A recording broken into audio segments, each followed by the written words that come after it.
இப்போ ரெகுலராக videos update பண்ண ஆரம்பித்ததுக்கப்புறம் நிறைய கமெண்ட் செக்ஷனில் நான் என்ன பார்க்குறேன் அப்படின்னா, என்ன சாப்பிடலாம், என்ன மாதிரி ஃபுட் எடுத்துக்கலாம் அப்படின்லாம் கேட்குறாங்க.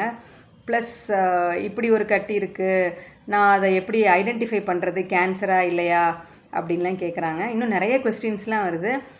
நான் ஒரு உண்மையான விஷயத்த சொல்ல விரும்புகிறேன். நான் டாக்டர் கிடையாது. ஸோ உங்கள் உடம்புல ஏதாவது ஒரு மாற்றத்தை பார்த்தீங்க அப்படின்னா கட்டாயமாக நீங்கள் ஒரு டாக்டரை போய் கன்சல்ட் பண்ணணும். ஏன்னா இப்படி எல்லாருமே சஜஷன் சொல்ல ஆரம்பிச்சிட்டோம் அப்படின்னா டாக்டர் அப்படிங்கிறவங்களுக்கு வேலை இல்லாமல் போயிடும். அப்படிங்கிறத தாண்டி டாக்டரால் தான் கரெக்டாக டயக்னோஸ் பண்ண முடியும். ஸோ செல்ஃபாக நம்ம டயக்னோஸ் பண்ணலாம்.